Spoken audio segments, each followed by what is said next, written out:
Okay, welcome back to the shop, and today we're going to put the Bondo on our Canopy blank. I've done these in the past, and I kind of muddle my way through it, not knowing what I'm doing. And rather than show you how to do it the wrong way, we've got somebody here today that does know how to do this, does an awful lot of paint and body work. This is Mark. He's a fellow flyer at one of the clubs that I fly at, and he has volunteered to show me the proper way, not just Mike's way, but the proper way to apply this Bondo so that I'm not teaching you wrong. It's not hard at all, I understand, to do it correctly.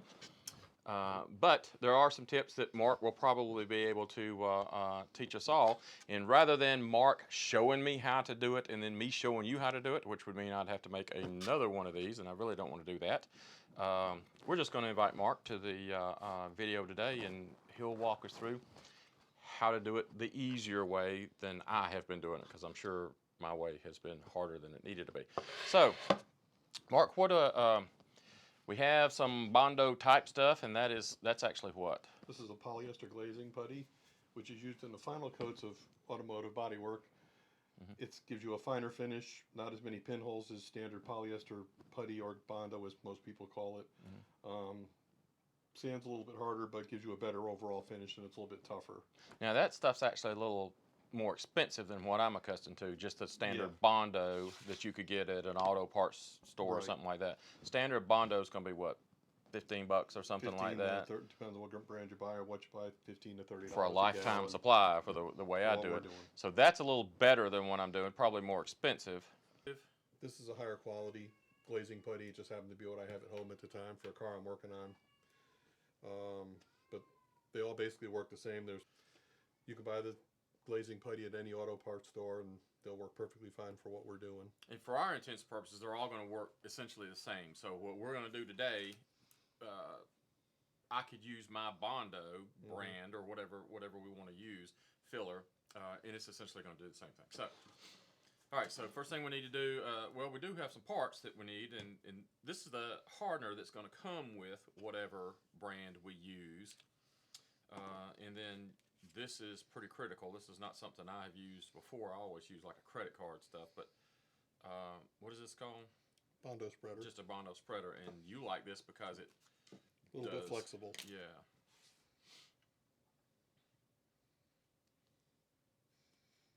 And they're inexpensive also, and they're reusable.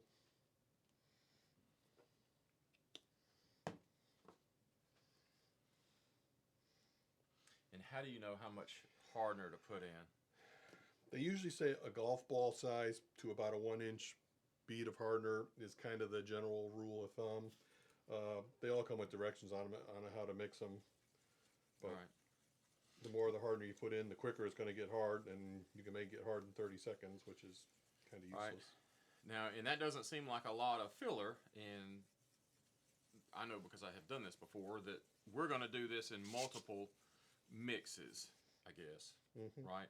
Because the stuff is going to dry fast with the amount of hardener we put in it. How many mixes do you think we're going to use for our first coat at that size? 3 or 4. Okay.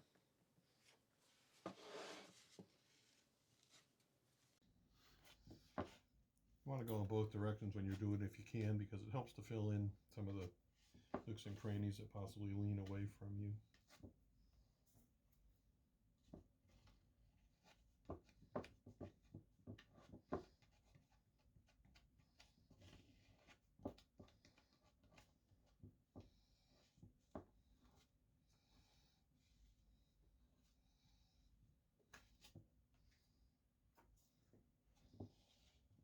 And had I planned ahead, I would have put the camera on this side, knowing that you're right-handed.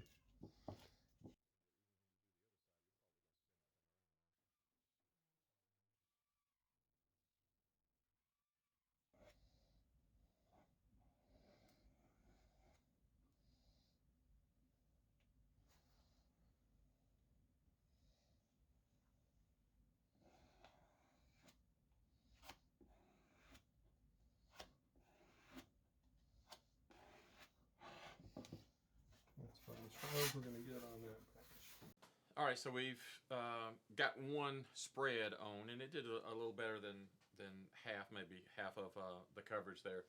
And we only want to do small spreads at a time because it obviously starts to dry pretty quick. We probably get, what, 5 minutes working time? This, we got about 5 minutes. I mean, this stuff on a hot day will cure in as quick as 30 seconds, and on a really cold day, it may take half an hour. And you can control that by the amount of hardener you put in it. As you use it just a few times, you'll get an appreciation for what it does with different amounts of hardener. So now we're going to mix up another batch. We'll coat the other side. All right, and rather than going ahead and mixing another batch when you got finished, when you ran out of that batch, we waited until this got. As it gets hard, it gets kind of cheesy. It'd be the best description for it. It'll eventually get hard, but originally it'll get sort of like a cheese consistency to it, and then you can clean off your board. I use a piece of aluminum. I clean it off with a razor scraper right when it gets cheesy.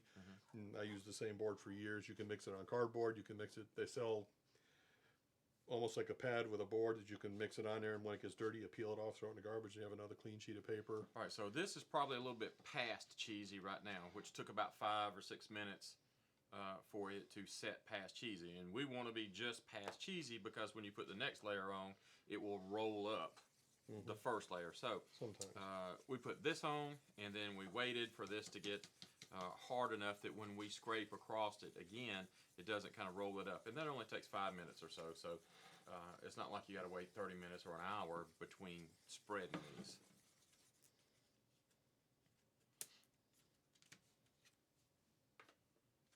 So it's a pretty quick process. And you're just cleaning off all the old. Yep. Which I should have done before I mixed that, but. And that's just so it doesn't leave lines. Right, you want this to be smooth. These are Bondo Spreaders. They're made out of a flexible plastic that the stuff doesn't really adhere to very well, so you can clean them off and use them multiple times. And they're inexpensive also. Probably less than $1 a piece. It's like $1.25 for a pack of 3. Which would be a lifetime supply at the rate we use them. And you can use them for a long time. So, there's an area right in here on the leading edge of the canopy here, the front part of it, where it comes over and goes down on either side. Mark noticed when he got looking at it closely that one of my sides is not exactly uniform with the other one. It's a little shallower radius than so the left side is a little shallower radius than the right side. So the best thing to do here is to build up the shallow radius side, and that's what he's doing right here. He's just adding the extra filler to that, and it doesn't have to be anywhere near smooth at this point because we're going to sand it nice and round, but he's just building that up just a little bit. All right, so it's pretty tough now. We've waited 5 or 6 minutes, and we're ready to start sanding these high spots down.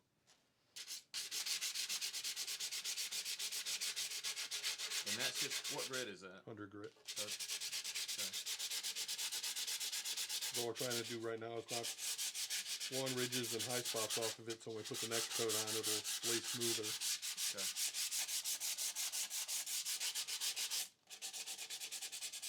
Pretty straightforward, and I suspect we'll fast forward through most of this. All right, so we spent about 5 minutes sanding or so, and we've taken down the obvious high spots.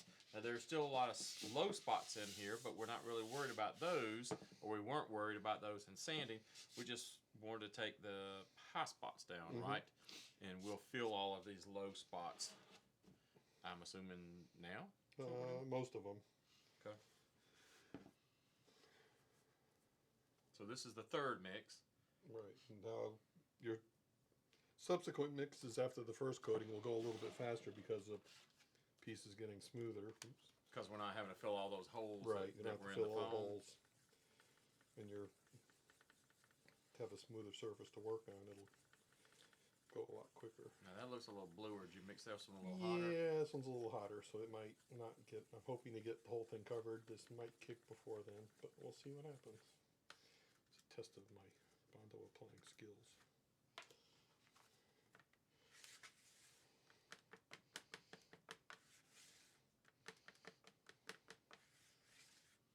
This is definitely going a lot faster than when I do it.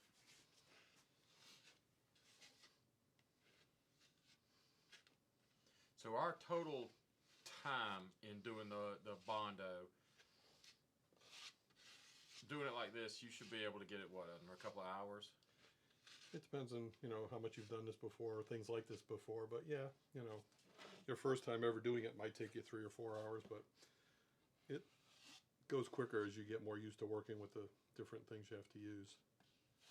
As you can see, it's getting a lot smoother on the next coat. Oh, it is.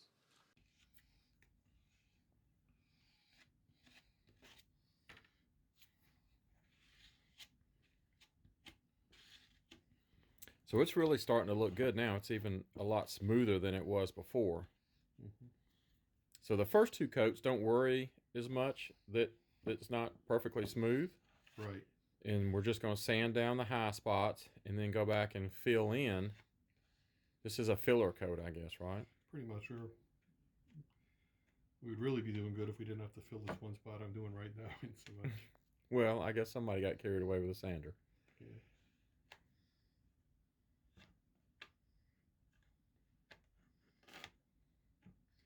But it'll be all right.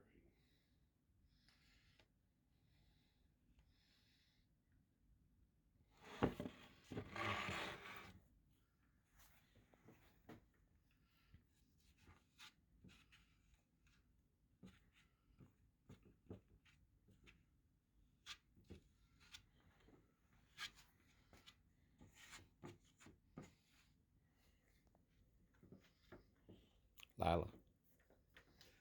Well, it's starting to kick, so we're going to stop there, because if you try to spread it once it's kicking, it doesn't work very well.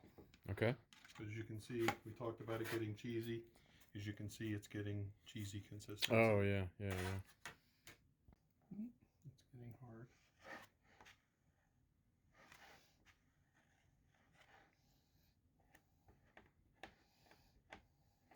And that's good to know, because as it starts to cheese up, you can see that it doesn't flow as smoothly. Now, to be clear, you're just using that coarse sandpaper for the very high stuff. And once we start getting a little bit closer, we'll go back to hand sanding. Right.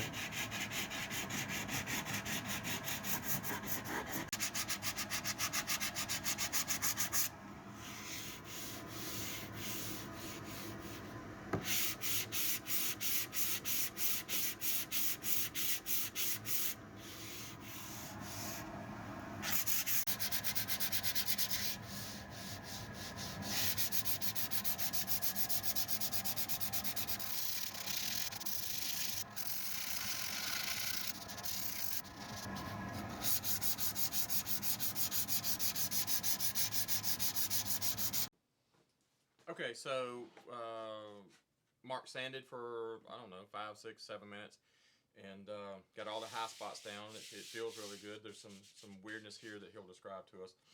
So that's our second coat. We sanded the second coat, and now what are we doing? Now we're just going to spot fill bad areas, or not really bad areas, but some small low spots you can see.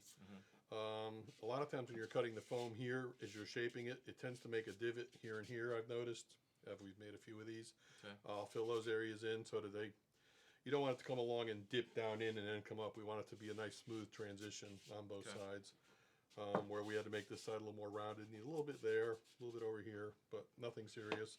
We'll put some on the front and the back.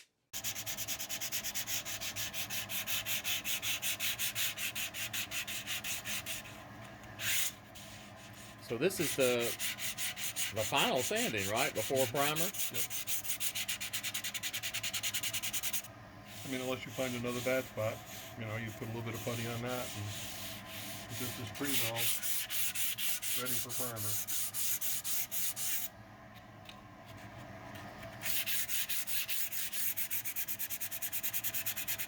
Okay, so here we are, what, 2.5 hours later? Yep. It looks pretty darn good to me. Better than what I can do, certainly.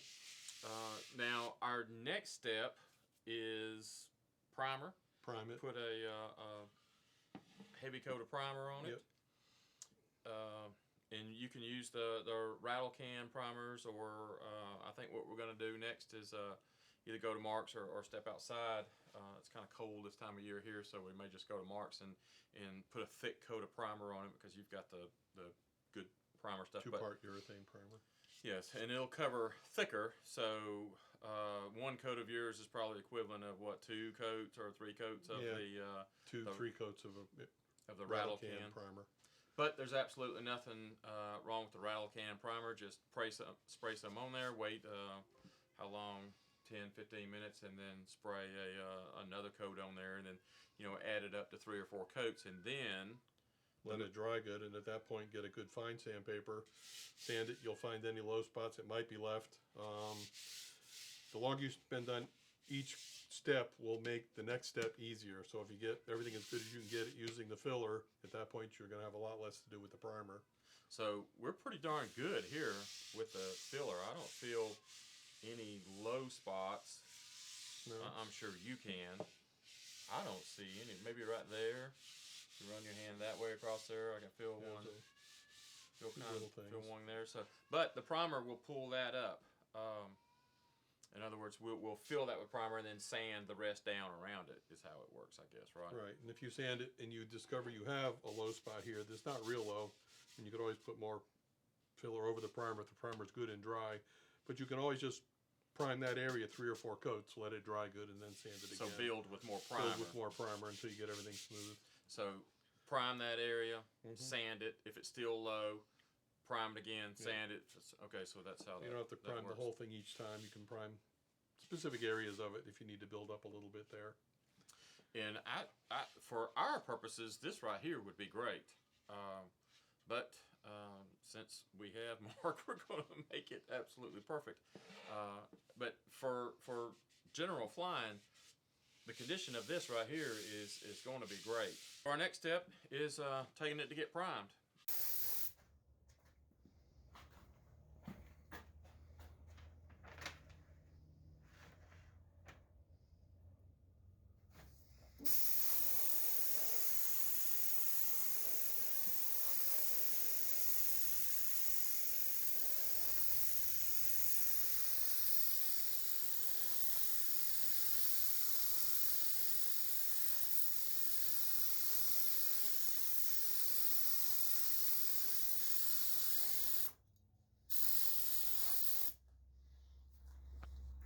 Backside.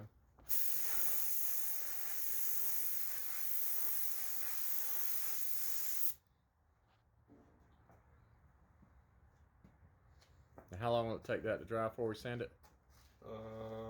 If it's warm, hour.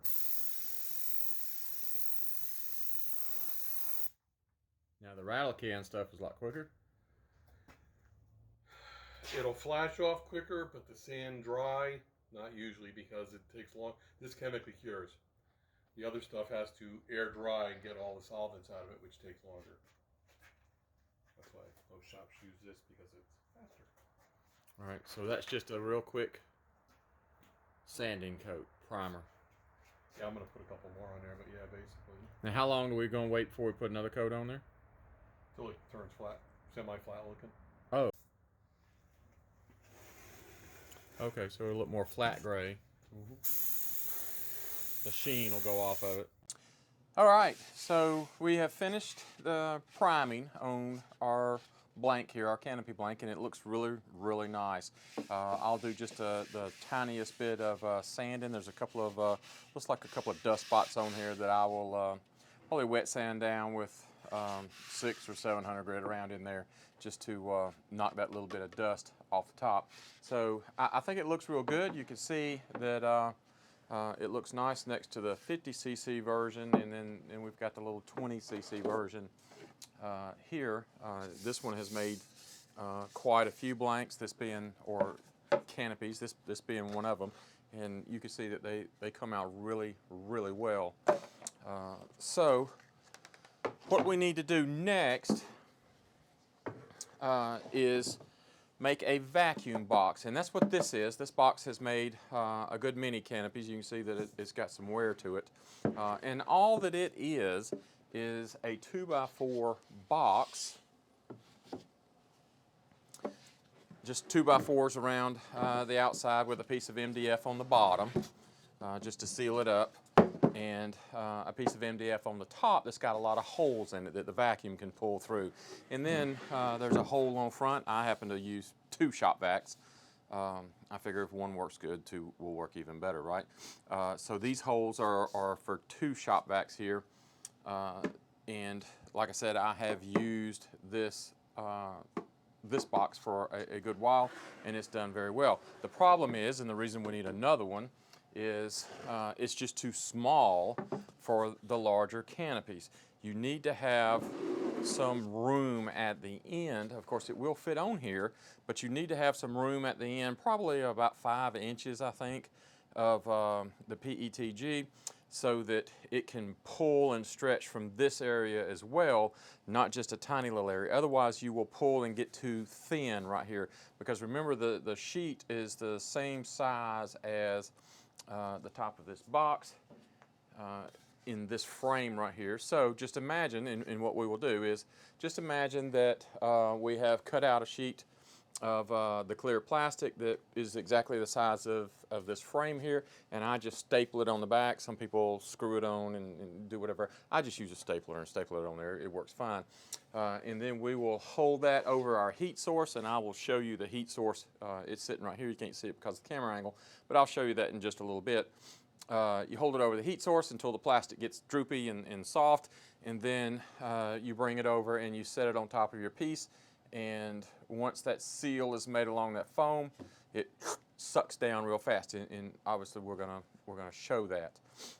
We'll be doing that a little bit later. The problem is this one is just too darn small. So had to build another box, and there's really no need in going through the build process for a box. Like I said, it is just a simple 2x4 box, and I'll put some still photos in here in the video to show that I've just cut a rabbet, basically a notch all the way around the 2x4 on the top and the bottom, so that my MDF fits in there nice and snug. You could just screw it to the bottom, but that will make your box just a little bit taller, and I theorize, at least, that we don't need that extra volume in the box. Of course, you could rip your 2x4s down a little bit more narrow and save having to cut these rabbets out and just screw the MDF to the outside, which I think would be perfectly fine. But this is the way that I've done it, just because, you know, I'm in a wood shop, for God's sakes. And then I've taken another piece of MDF that is the right size, and these blocks right here, I don't think that they're needed. I haven't run a box this big before, and what I don't want is for this thing to sag at all in the middle. I don't think that it would actually happen. One would probably be more than sufficient, but I just glued these down, and they'll just be in there to keep that from dropping down. I may even take the Ziz wheel or the small angle grinder and just cut a couple slots in them so that the air flows across the top of them. And then this piece will just fit right on top. And it is a very nice snug fit, so I'll have to push it in there. There we go. And I will put some silicone in the joints and put some decking screws just to hold it down, and the box will never come apart. That's just the way it's going to be. No need for it to come apart. I'll drill some holes. I may drill a hole in either side. I'm not exactly sure how I'm going to do it. Maybe on the ends. I'm still kind of torn about where I'm going to put the holes for the vacuum.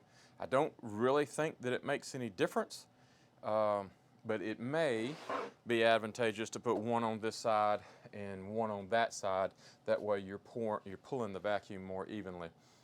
I may end up doing it that way. But anyway, that's the box. It's pretty basic. No need to take you guys through building that. I'm sure that you can build a 2x4 box by now. So the next step is going to be the heating of the PETG. So let me pull this out of the way and get the oven, for lack of a better term, over here so that you can see that and see what we're going to be doing. Oh, and another thing that I will need to do is build a bigger frame. Obviously, this frame will work fine for that small canopy, but again, I think it's going to be too short right here. So it will pull this too tight, and this area will get thin and kind of flimsy. We don't want that. We would like to have about that much, from my experience, about that much extra PETG so that it can draw from this area as well. So I'll just rip a 2x4 down, that's all this is, and screw it together so that it makes a nice little picture frame. So let me get the oven around here and I'll very quickly show you that. Okay, this is the oven or the heater that we'll use to heat the PETG. Again, we're going to staple a sheet of the PETG to the bottom of this frame, actually the larger frame that I'll build either tonight or tomorrow. And we will lower it down over this heater and it will only take 30 seconds or so, and the sheet will heat evenly and then start to sag. And once it sags a couple of inches or so, as you will see, it will be the correct temperature for us to lift off and set over on top of the vacuum and the plug or the mold. All this is two oven heater, two oven heater elements, and there's just a power cord coming in.